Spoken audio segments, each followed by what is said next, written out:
മുത്തശ്ശി കഥകളിലേക്ക് എല്ലാവർക്കും വീണ്ടും സ്വാഗതം. കഴിഞ്ഞ തവണ നമ്മൾ പാഴൂർ പടിപ്പുരയെ പറ്റി കുറച്ച് കേട്ടു അല്ലേ? ഇന്ന് ആ പാഴൂർ കണിയാരുണ്ടല്ലോ, തലക്കുളത്തൂർ ഭട്ടതിരിയുടെ മകനായിട്ടുള്ള പാഴൂർ കണിയാർ ആയി ബന്ധപ്പെട്ട ഒരു ചെറിയൊരു കഥ ഇന്ന് പറയാം. പണ്ട് ഒരു നമ്പൂതിരിക്ക് അദ്ദേഹം ഒരു ജ്യോത്സ്യനെ കണ്ടു. ആ ജ്യോത്സ്യൻ എഴുതി കൊടുത്ത ജാതകത്തിൽ ആ നമ്പൂതിരിക്ക് 32ാമത്തെ വയസ്സിൽ വലിയ ഗ്രഹപ്പിഴയും ഒരു ദശാവസാനം ഒക്കെ ആയതുകൊണ്ട് അധികകാലം ജീവിച്ചിരിക്കില്ല എന്ന് ആ ജ്യോത്സ്യൻ നേരിട്ട് അങ്ങോട്ട് പറഞ്ഞു. അപ്പോൾ 32 വയസ്സായപ്പോൾ മുതൽ നമ്പൂതിരിക്ക് വലിയ വിചാരമായി. 32ാമത്തെ വയസ്സാവാറായി ആ സമയത്ത് ഭയങ്കര വിചാരമായി. എന്തായാലും മരണം അടുത്തല്ലോ എന്ന്. ആരായാലും മരണം നീ ഇപ്പോൾ ഇത്ര ദിവസമേ ഉള്ളൂ നിനക്ക് ആയുസ് എന്ന് പറഞ്ഞു കഴിഞ്ഞാൽ ആർക്കായാലും മനസ്സമാധാനം ഉണ്ടാവുമോ? ഇല്ലല്ലോ. അത് നമ്മുടെ ഭാഗവതം വായിക്കുമ്പോൾ നമ്മുടെ പരീക്ഷിത്ത് മഹാരാജാവിനാണ് നീ 7ാം ദിവസം മരിക്കും എന്ന് ശാപം കിട്ടിയല്ലോ. അന്ന് ശ്രീശുകൻ വന്ന് ആ പരീക്ഷത്തിനോട് പറഞ്ഞത് നിനക്ക് 7 ദിവസം ഉണ്ടല്ലോ എന്നാണ് പറഞ്ഞത്. അതിന് പരിഭ്രമിക്കണ്ട എന്നാണ്. നമുക്കൊന്നും യാതൊരു ഉറപ്പുമില്ല എത്ര ദിവസം ഉണ്ടെന്ന്. ഇന്ന് രാത്രി കിടന്നാൽ രാവിലെ ഉദയം കാണും എന്ന് യാതൊരു ഉറപ്പുമില്ല നമുക്കൊന്നും, അല്ലേ? എപ്പോഴാ എന്താ നമ്മളെ യമൻ വന്ന് പിടികൂടുക എന്ന് പറയാൻ പറ്റില്ല. ഇദ്ദേഹത്തിന് എന്താണെന്ന് വെച്ചാൽ ഈ 32ാമത്തെ വയസ്സായപ്പോൾ മുതൽ ഭയങ്കര വിചാരമായി. അതാർക്കായാലും ഉണ്ടാവുന്നതാണല്ലേ. അപ്പോൾ എന്നാലും ഈ എല്ലാ ജ്യോത്സ്യന്മാരും അങ്ങനെ നല്ല കടുകട വ്യത്യാസം വരാതെയൊന്നും അല്ലല്ലോ. എല്ലാവരും അത്ര കണിശമായിട്ടൊന്നും അല്ലല്ലോ പറയാറ്. ചിലർക്കൊക്കെ തെറ്റിപ്പോവാറുണ്ടല്ലോ എന്നൊക്കെ വിചാരിച്ചിട്ട് അദ്ദേഹം വിചാരിച്ചു, ഈ ജാതകം നമ്മുടെ വലിയ പ്രസിദ്ധനായിട്ടുള്ള ആളാണല്ലോ പാഴൂർ കണിയാർ, അദ്ദേഹത്തെ ഒന്ന് കാണിക്കണം എന്ന് വിചാരിച്ചിട്ട് ഈ നമ്പൂതിരി സ്വന്തം ജാതകവും ഒക്കെ കൊണ്ട് പാഴൂർക്ക് പോയി.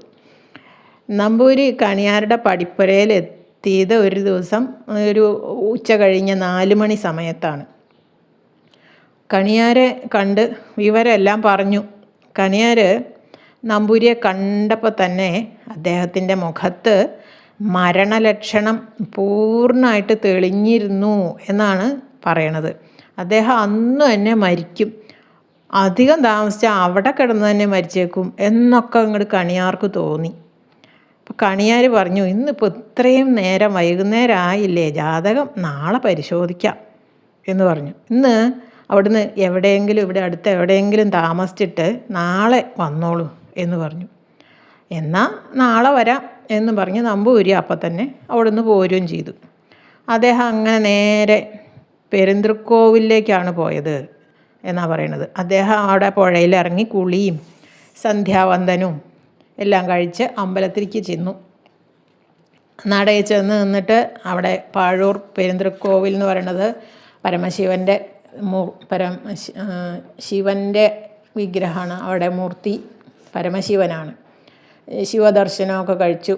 അപ്പോഴേക്കും ഭയങ്കര മഴ വന്നു. ആ കാലത്ത് ഇദ്ദേഹം അവിടെ പോയ ആ കാലത്ത് പെരുന്തൃക്കോവിൽ എന്ന് പറഞ്ഞാൽ ആ അമ്പലം ഇടിഞ്ഞു പൊളിഞ്ഞ് ഒരു മേച്ചിലൊന്നും ഇല്ലാതെ നനഞ്ഞൊലിച്ചാണ് കിടന്നിരുന്നത് എന്ന് പറയണം. അവിടെ അന്ന് അദ്ദേഹത്തിന് മഴ നനയാതെ നിൽക്കാൻ പോലും ഒരു സ്ഥലവും ഉണ്ടായിരുന്നില്ല എന്ന് ആണ് പറയണത്. അങ്ങനെ അദ്ദേഹത്തിന് അങ്ങനെ ആ അമ്പലം അങ്ങനെ ഒരു ജീർണാവസ്ഥയിൽ കിടക്കണത് കണ്ടപ്പോൾ വല്ലാത്ത വിഷമമുണ്ടായി മനസ്സിൽ. ഒരു അമ്പലം, ഒരു ശിവക്ഷേത്രം, നല്ലൊരു ശിവക്ഷേത്രം, ഇത് ഇങ്ങനെ അനാഥമായിട്ട് ഇങ്ങനെ ഒരു സ്ഥിതിയിലായിപ്പോയത് കഷ്ടമാണല്ലോ എന്നൊക്കെ വിചാരിച്ച് അദ്ദേഹം അവിടെ ആ മഴയത്ത് അങ്ങനെ നിന്നു. അവിടെ അടുത്തുണ്ടായിരുന്ന ഒരു നമ്പൂതിരിയുടെ ഇല്ലത്ത് ചെന്നു.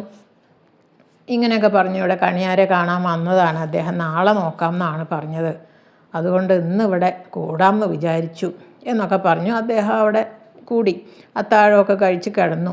കിടന്നിട്ടും രാത്രി ഉറക്കം വരണില്ല അദ്ദേഹത്തിന്. ഈ അമ്പലത്തിൻ്റെ കാര്യം ഇങ്ങനെ വിചാരിച്ചിട്ടേ, ഈ അമ്പലം എന്താണ് ഇങ്ങനെ അനാഥായിട്ട് ഒരു നാഥനില്ലാത്ത പോലെ, ആ വിഗ്രഹം പോലും അങ്ങനെ നനഞ്ഞ് ഇരിക്കുകയാണ്. അവിടെ മേൽക്കൂര ഇല്ലാത്തൊരു ശ്രീകോവിലും എല്ലാം കണ്ട് അദ്ദേഹത്തിന് വല്ലാത്ത ഉറക്കം വന്നില്ല. മനസ്സിൽ വിഷമം കാരണം ഉറക്കം വന്നില്ല. അദ്ദേഹമാണെങ്കിൽ നല്ല ധനസ്ഥിതി അദ്ദേഹത്തിന് നല്ല ധനസ്ഥിതി ഉള്ള ആളാണ്, നല്ല സമ്പത്ത് ഒക്കെ ഉള്ള ആളാണ്. അതുകൊണ്ട് അദ്ദേഹം മനസ്സിൽ വിചാരിച്ചു, ഈ ക്ഷേത്രം ഒരുപാട് താമസമില്ലാതെ ഒന്ന് ജീർണോദ്ധാരണം ചെയ്ത് നനയാതെ ആക്കണം എന്നങ്ങോട്ട് രാത്രി കിടന്ന് അങ്ങനെ മനസ്സിൽ വിചാരിച്ചു. ഈ അമ്പലം ഒന്ന് നന്നാക്കി എടുക്കണം, മഴ നനയാതെയും വെയിൽ കൊള്ളാതെയും എങ്കിലും ആക്കി കൊടുക്കാം എന്നങ്ങോട്ട് മനസ്സിൽ വിചാരിച്ചു.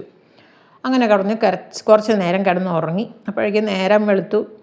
അദ്ദേഹം എണീറ്റ് പോയിട്ട് അമ്പലക്കടവിൽ ചെന്ന് കുളിച്ചു, ഇതുപോലെ നിത്യകർമ്മങ്ങളൊക്കെ ചെയ്ത് അമ്പലത്തിൽ ചെന്ന് വീണ്ടും ആ ശിവനെ ദർശനം കഴിച്ച് വന്ദിച്ച് കണിയാരുടെ അടുക്കലേക്ക് പോയി.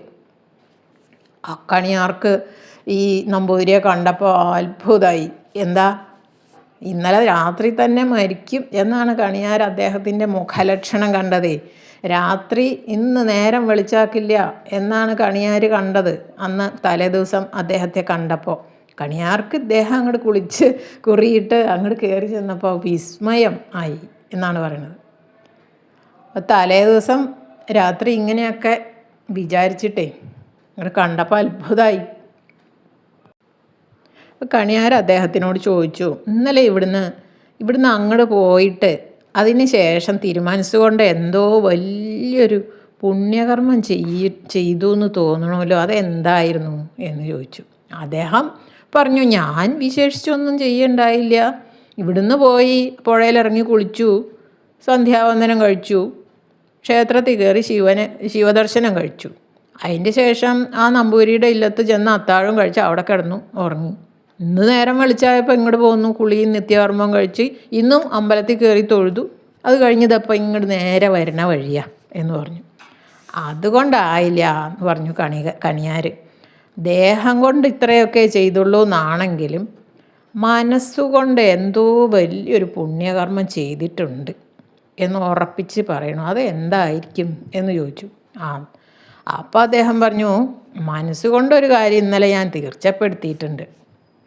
അതെന്താണെന്ന് വെച്ചാൽ, ഇവിടെയുള്ള ഈ പെരുന്തൃക്കോവിൽ ക്ഷേത്രേ ഇടിഞ്ഞു പൊളിഞ്ഞ് നനഞ്ഞൊലിച്ച് കിടക്കണ കണ്ടപ്പോൾ എനിക്ക് വല്ലാത്ത സങ്കടമായി. ഇന്നലെ ആ മഴയത്തെ ഞാൻ ആ അമ്പലത്തിൻ്റെ അവിടെ ഉണ്ടായിരുന്നു. അതിങ്ങനെ നനഞ്ഞൊലിച്ച് ഒരു അനാഥ സ്ഥിതിയിൽ കിടക്കണ കണ്ട് എനിക്ക് രാത്രി കിടന്നിട്ട് ആ വിചാരം കൊണ്ട് ഉറക്കം വന്നില്ല. സത്യം പറഞ്ഞാൽ അത് വലിയ താമസമില്ലാതെ ഞാൻ ഈ ക്ഷേത്രം നന്നാക്കാം, ജീർണോദ്ധാരണം ചെയ്തേക്കാമെന്ന് മനസ്സിൽ അങ്ങോട്ട് ഉറപ്പിച്ചിരിക്കുന്നു. അതിന് വേണ്ടുന്ന സ്വത്ത് ഈശ്വരൻ എനിക്ക് തന്നിട്ടുണ്ട്. അതിനുള്ള സാമ്പത്തിക സ്ഥിതി എനിക്കുണ്ട്, അത് ഈശ്വരൻ തന്നതാണ്. അത് എനിക്കൊരു വലിയ അസാധ്യമായ കാര്യമാണെന്നൊന്നും തോന്നണില്ല, എന്നെക്കൊണ്ട് സാധിക്കും, അതുകൊണ്ട് ഞാൻ അങ്ങനെ ചെയ്യാമെന്ന് ഉറപ്പിച്ചിരിക്കുന്നു എന്ന് പറഞ്ഞു.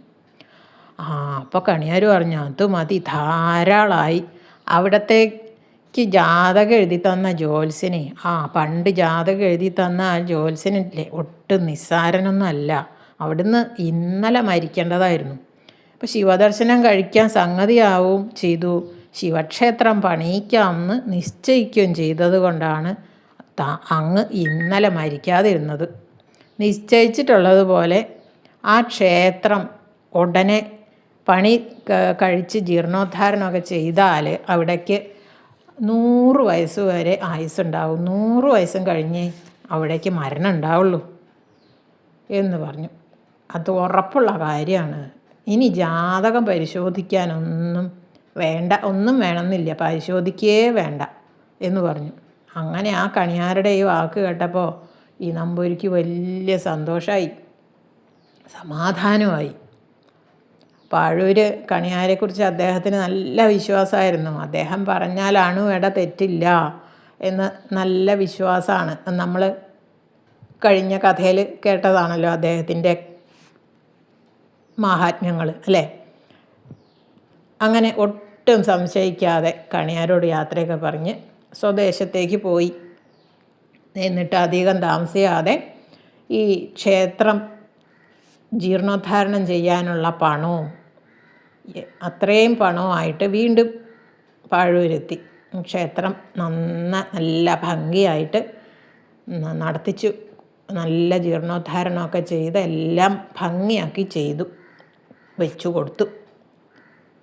കണക്ക് ഈ വൈക്കത്തെ പെരുന്തൃക്കോവിലിൻ്റെ ആ മാതൃക വെച്ചിട്ടാണ് ഈ പാഴൂർ പെരുന്തൃക്കോവിലും ഉണ്ടാക്കിയത് എന്നാണ് പറയണത്. കണക്കിനൊക്കെ ഇത്തിരി വ്യത്യാസം ഉണ്ടാവുന്നേ ഉള്ളൂ. അതുപോലെ തന്നെയാണ് ഈ അമ്പലവും പണിയിച്ചത് എന്നാണ് പറയണത്. അപ്പോൾ ഒരുപാട് കാലം മുമ്പേ ഉള്ള ഒരു കഥയാണ് ഇത്. അന്നാണ് അദ്ദേഹമാണ് ഇത് ആദ്യം ജീർണോദ്ധാരണം ചെയ്തത് എന്ന് പറയുന്നു. പിന്നെ അതിൻ്റെ ഊരാളന്മാർ വേറെ ഇനി കാലങ്ങൾ കഴിയുമ്പോൾ വീണ്ടും ജീർണത വരുമല്ലോ. അപ്പോൾ അതിനൊക്കെ ജീർണോദ്ധാരണം വീണ്ടും ചെയ്തിട്ടുണ്ടാവും. എന്നാലും ആ നമ്പൂതിരി ചെയ്ത അതേപോലെ തന്നെയാണ് ഇപ്പോഴും. അതിന് മാറ്റമൊന്നും വരുത്താതെയാണ് പിന്നീട് ജീർണോദ്ധാരണം ചെയ്യാറ് എന്നാണ് പറയണത്. അന്ന് അങ്ങനെ ആ നമ്പൂതിരി പിന്നെ 100 വയസ്സും കഴിഞ്ഞിട്ടാണ് മരിച്ചത് എന്നും പറയുന്നു. ഇങ്ങനെ ഒരു കഥയുണ്ട് പാഴൂർ പെരുന്തൃക്കോവിലിനെ പറ്റിയും പാഴൂർ കണിയാരെ പറ്റിയും ഉള്ളൊരു കഥയാണ്.